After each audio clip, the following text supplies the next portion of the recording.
안녕하세요, 여러분. 자, 이제 매일기보 44. 부동산 금융의 구조, 저당담보증권, 지분금융 관련 문제들을 한번 풀어볼게요. 1번. 부동산 증권에 관한 설명으로 틀린 것을 골라보랍니다. 1번. 우리나라 자산유동화 증권 ABS죠.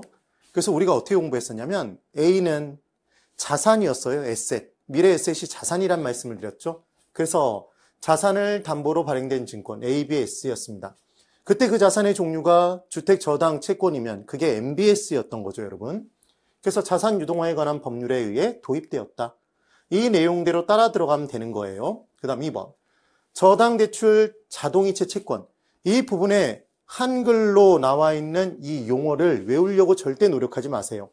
괄호로 묶여진 부분에 이게 무엇이었는지를 판단하는 게 제일 중요합니다. 그럼 얘는 MPTB죠.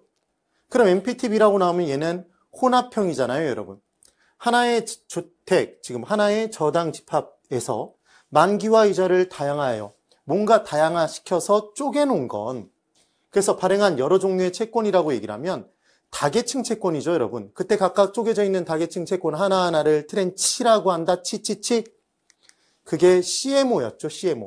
MPTB가 아니라. 그래서 지금 2번이 틀렸네요. 그 다음 3번.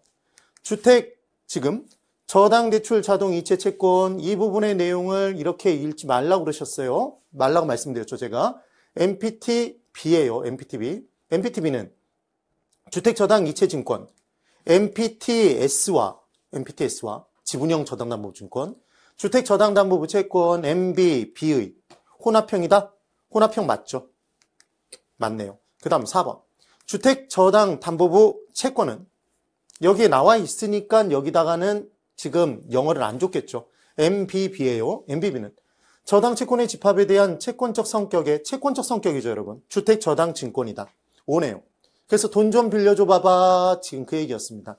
발행자가 모저당과 관련된 권리를 하나도 투자자에게 넘기지 않고 걔를 믿고 돈 좀 빌려줘 봐봐. 그래서 2억짜리면 2억을 빌릴 수 있는 게 아니라 2억보다 적게. 그러니까 투자자 입장에선 초과 담보가 유지되는 만큼 이때 위험이 줄어든다. 그 얘기였어요. 5번. 다계층 저당 증권 CMO죠. CMO의 발행자는 저당 채권의 풀에 대한 소유권, 이게 저당권이었습니다. 저당권은 그대로 가진 상태에서 뭐만 넘겼단 말씀드렸죠? 원리금 수취권만 넘겼죠? 그래서 저당권은 그대로 발행자가 가지면서 동풀에 대한 채권을 발행하는 것을 말한다. 채권의 형태였어요. 채권의 형태. 오네요. 그 다음 2번.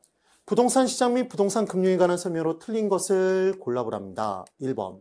부동산 시장에서는 부동산 권리의 교환이 이루어지고 가격이 결정되고 경쟁적 이용에 따른 공간 배분 등의 역할을 수행한다. 이렇게 돼 있네요.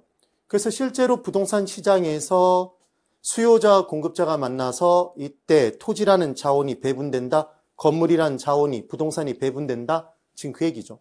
가격이 결정되고 호가 등을 통해서 권리가 교환됩니다. 그 다음 2번.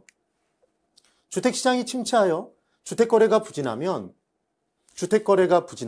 유효 수요를 늘려주기 위해 수요자 금융을 확대해서 주택 수요를 증가시킴으로써 주택 경기를 활성화시킬 수 있다. 왜냐하면 수요자 금융, 주택 소비 금융을 더 많은 금액을 더 긴 기간 좀 더 저리로 돈을 빌려주면 더 많은 사람들이 돈을 빌리겠죠. 그럼 시장 내 유효 수요 증가한다. 주택가격 올라간다. 주택가격 올라가면 더 많이 짓는다. 공급량 증가해서 경기가 활성화될 수 있겠죠. 네, 그래서 2번도 옵니다. 3번. 다른 대출 조건이 동일한 경우에 통상적으로 고정금리 주택 저당 대출의 금리는 변동금리보다 높다 이렇게 돼 있어요. 왜 처음에 고정금리의 경우에 높게 시작하냐면 대출자 입장에서는 물가가 상승돼도 이자를 기간 중에 올릴 수가 없잖아요, 여러분. 고정돼 있으니까. 그러니까 감소하는 위험이 큰 만큼 더 높은 이자율을 처음부터 요구한다. 그래서 고정금리와 변동금리 중에 기본적으로 뭐가 더 높다? 처음 출발이 고정금리가 당연히 더 높을 수밖에 없는 겁니다. 기본은. 그 내용이겠죠. 그래서 지금 3번이 맞는 문장이에요. 3번도. 그러면 반대로 생각해보면 변동금리의 경우에는 초반에 낮게 출발할 수 있는 거잖아요. 그 이유는 변동이자의 경우에 물가가 기간 중에 만약에 상승이 되면 대출자, 금융기관 입장에서는 물가 상승에 따라 화폐 자산의 가치가 떨어져서 이자 수입이 실질적으로 줄어드는 효과가 발생하니까 그때는 이자율을 변동시켜서 기준 금리를 변동 이자율의 기준이 되는 금리를 변동시켜서 떠넘길 수 있다? 누구에게? 차입자에게 떠넘길 수 있으니까 처음엔 낮게 출발할 수 있는 거였죠. 꼭 비교가 되셔야 됩니다. 그 다음 4번.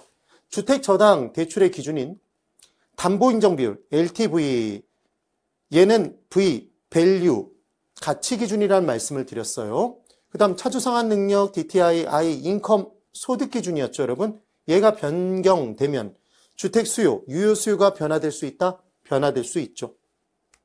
그 다음 여기서 중요한 포인트는 LTV에는 V만 곱하면 바로 대출금액 튀어나온다. 예를 들어 밸류 6억짜리에 LTV가 50%면 6억에 0.5 곱하면 3억 바로 대출 가능 금액이 나오잖아요. 그런데 차주상환 능력에서는 인컴, 소득이 5천만 원, 연 소득이 DTI가 40%다. 그럼 곱하면 2천만 원. 2천만 원이 대출 가능 금액이 아니라 저당 상수가 10%, 0.1이면 나줘 해야 된다고 그랬죠? 그럼 나눠주면 2억이 되겠네요. 그렇게 되는 거예요. 꼭 기억하세요. 그래서 주택 수요가 변화될 수 있네요. 그 다음 5번. 주택금융시장은 금융기관이 수취한 예금 등으로 주택담보대출을 제공하는 주택자금 공급시장이 아니라 얘는 따라 들어가 보면 주택자금을 대출해주는 시장이죠. 주택 대출을 해주잖아요. 자금을. 주택자금 대출 시장이고 이번에는 시장 투자자로부터 자금을 조달해서 자본시장의 투자자로부터 자금을 조달해서 주택자금 대출기관, 은행 등에 공급해준대요. 그럼 얘는 주택자금을 공급해주는 시장이죠. 되셨어요? 그래서 이 둘이 지금 바뀌어 있잖아요. 그리고 신용보강이 일어나는 신용보증시장 및 기타의 간접투자시장으로 구분할 수 있다. 뒷부분의 내용 별로 중요한 게 아니고 항상 말을 그대로 따라 들어가면 돼요. 단어를. 주택담보대출을 제공하면 주택대출시장인 거죠. 자금을 지금 조달해 주니까 주택자금 공급시장인 거고 뭐가 달라져 있는지를 꼭 기억해 두시면 됩니다. 그래서 지금 5번은 둘이 바뀌어 있어서 X네요. 3번. 부동산 금융에 관한 설명으로 틀린 것을 골라보랍니다. 1번. 지분 투자 방식이 있어요. 얘를 어떻게 외우시라는 얘기를 했냐면 항상 지주편을 드는 건 리신조다. 이렇게 기억을 했었죠. 그래서 지분금융은 주식, 편은 편이 아니라 펀드였고 리츠, 신디케이트, 조인트 벤처 이렇게 기억을 해두시면 됩니다. 그때 투자자의 수에 따라서 다신 틀리지 말자. 신디케이트는 다수고 조인트 벤처는 소수였죠. 소수. 이렇게 또 기억이 나시면 돼요. 2번. 주택저당담보부채권 MBB를 기억하시라는 얘기를 했어요. 이 둘을 다르게 해서 시험 문제 나온 적은 단 한 번도 없습니다. 이 뒷부분의 내용들, 설명들이 다른 거죠. 그럼 MBB는 하나도 넘겨받은 게 없다고 그랬어요. 투자자에게 하나도 넘기지 않고 그냥 모저당을 발행자가 갖고 있는 상태에서 얘 믿고 돈 빌려줘. 돈 좀 빌려줘 봐봐. 그 얘기였습니다. 그래서 MBB는 조기상환의 위험 부담을 투자자에게 전가시킨다. 투자자에게 넘어간 것 하나도 없어요. 그래서 이 부분이 X네요. 누가 그대로 감수해야 된다? 원리금 수취권을 저당권과 원리금 수취권을 발행자가 갖고 있으니까 저희가 원조다. 저당권에서 발생하는 이자율 위험과 원리금 수취권에서 발생하는 조기상환 위험을 다 누가 감수한다? 네, 그렇죠. 발행자가 감수하는 거였죠. 그래서 지금 외울 때 어떻게 외우시면 되냐면 장충동에 가면 족발집들이 많다는 얘기를 했어요. 그 원조 논란이 항상 있죠. 그러면 그때 계속해서 오랜 기간 동안 장충동에 살았던 분이 뭐라고 얘기를 해주냐면 종지부를 확 찍어주는 거죠. 원조 논란에. 저 사람이 원조다. 그래서 저희가 원조다 이렇게 기억하시면 돼요. 저는 저당권이고요. 이는 이자율 위험. 원리금 수취권은 얘는 조기상환 위험이었습니다. 원리금 수취권을 가진 사람이 만약에 조기 상환돼 버리면 이제 원리금을 수취하지 못하게 되는 거잖아요. 그 내용이었어요. 꼭 비교를 해두시면 됩니다.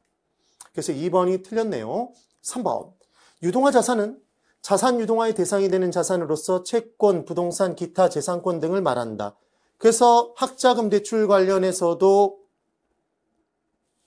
자산담보부증권을 발행할 수 있고 심지어 자동차 대출, 부동산 모든 것들이 다 그 자산을 담보로 발행되는 증권의 자산이 될 수 있는 거였죠. 기억을 해보시면 됩니다. 그때 꼭 집어 주택저당 채권을 담보로 발행되는 자산담보부증권을 꼭 집어 MBS라고 했던 거죠. 그 다음 4번. 역저당은 영모기지론이었어요. 이게 주택연금이었다는 게 기억나시면 됩니다. 역을 뒤집으면 이게 연이 보이시나요, 여러분? 기억 뒤집으면 니은이라고 보시면 되죠. 주택연금이다.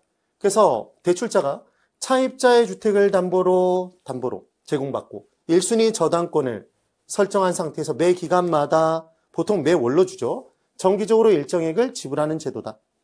그럼 주택 소유자는 그 주택을 팔지 않고서도 매 기간의 생활자금을 타서 쓸 수 있다. 돌아가실 때 그 주택을 넘기고 떠나면 된다. 그게 주택연금 제도였죠. 그렇습니다. 그 다음 5번. 대출금이